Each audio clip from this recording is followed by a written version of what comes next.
এখন থেকে আপনার প্রিয় সিরিয়ালগুলো ফ্রিতে দেখুন এক্সক্লুসিভলি শুধুমাত্র সান নেক্সটে। এখনই অ্যাপ ডাউনলোড করুন।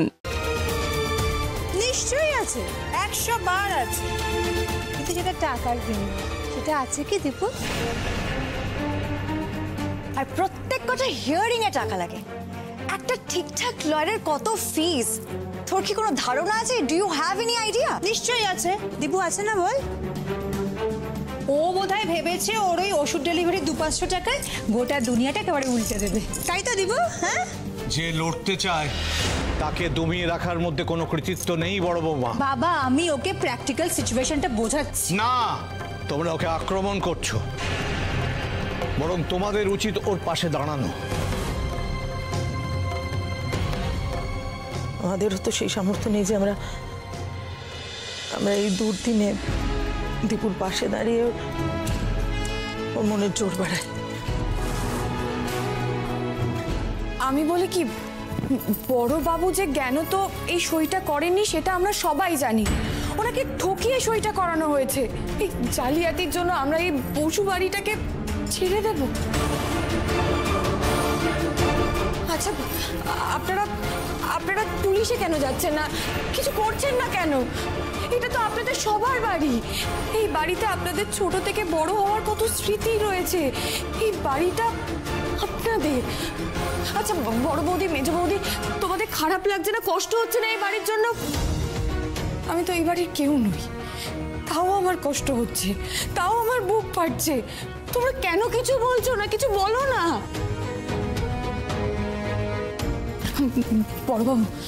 বড়বাবু, আপনি যদি সবাইকে বলেন তাহলে ওরা আপনাদের কথা শুনবে। আপনি ওদেরকে বুঝিয়ে বলুন না, কিছু একটা করতে বলুন না।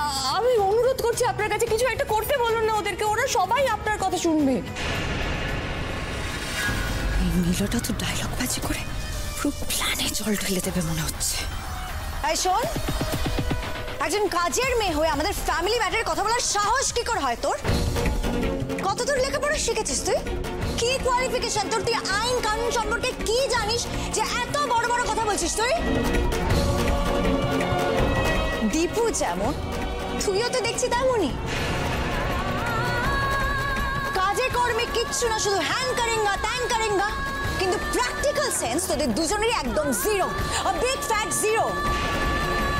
অশিক্ষিত বলেই তো পরিবারের সমস্যার ভেতরে ও নাক গলাতে এসেছে। তারপরে ওর জ্ঞানও দিচ্ছিস বাবা। সেটা কি জানিস তো, তোর দোষ না। এই বাড়ির কিছু মানুষের তোল্লাইয়ের জন্য তুই এতখানি সাহস পেয়ে যাচ্ছিস। তোকে না নিলে এই বাড়িতে আর কাজ করতে হবে না। তুই বেরো এখান থেকে, বেরো, এক্ষুনি বেরো।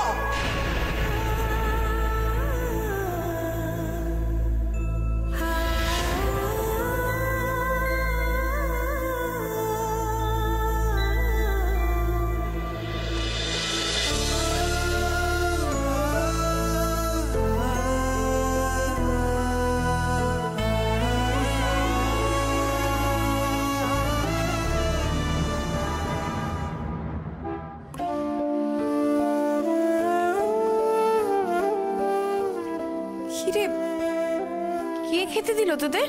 ওই তো সম্পূর্ণা কাকি রান্না করে দিয়ে গেছে। দাদা তো নিজেই ভাবছিল রান্না করবে, দেশলাই জ্বালাতে গিয়ে জানো দাদার হাত পুড়ে গেছে। কি বলছিস? কোথায় দেখি? জল দিয়েছিস? আমি দিয়ে দিয়েছি।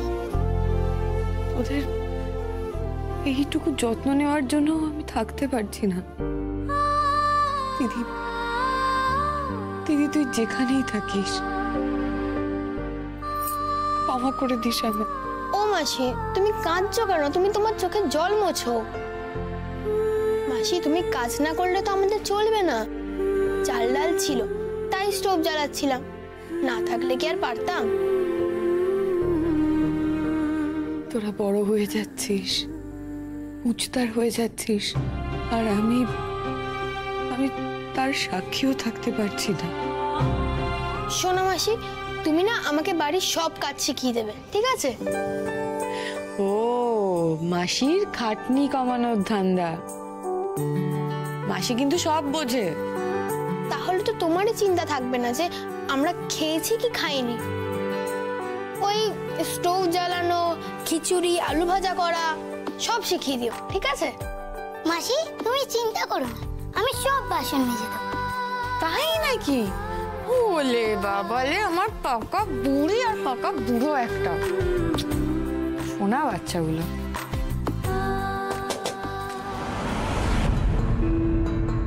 এত রাতে কে এসেছে বলতো?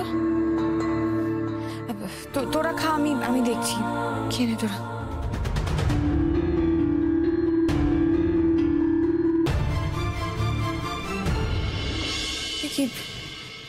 আপনি এত রাতে এখানে কি করছেন? বেশি সময় নেব না।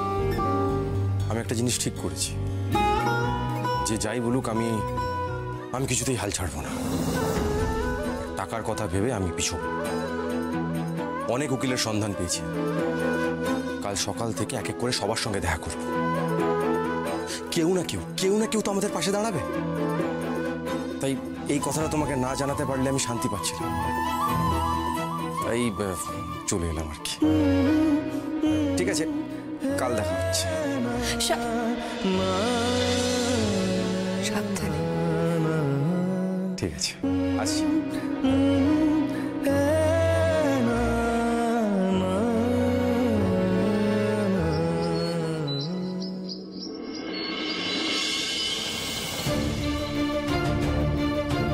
আমি প্রমোটার, এই বসু বাড়ির মালিক এখন আমি। আমাদের হাতে কিন্তু আইনি কাগজপত্র আছে। যত দ্রুত সম্ভব বসু পরিবারকে এই বাড়ি ছেড়ে চলে যেতে হবে। কি হলো ছোটদাদাবাবু, সবাই চুপ করে গেলেন কেন? কিছু বলছেন না কেন আপনারা? ওই কাগজে বাবার সই আছে।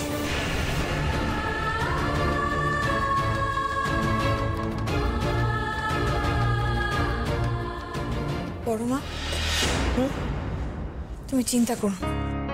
তোমার ছোট ছেলে গেছে উকিলের কাছে, সে হার মেনে নেয়নি। সে কি একা গেছে? হ্যাঁ, ছোটদাদাবাবু তো একাই গেছেন। অবজেকশন করতে তো অনেক টাকা লাগে, ও পাবে কোথায়?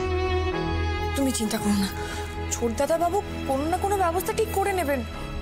তুমি কান্নাকাটি করো না, আমি বরং কাজগুলো সেরে নিই। কি হয়েছে বল? ও কি নির্লজ্জ মেয়ে, তুই অগর এখানে এসেছিস? আমি এসেছি কাজ করতে। তোকে এই বাড়িতে আর কোনো কাজ করতে হবে না। এরকম করে কেন বলছো ওকে বড় বৌমা? দুদিন আগে মেয়েটার দিদি মারা গেল। এখন যদি ওকে কাজ থেকে ছাড়িয়ে দিয়ে ওর চল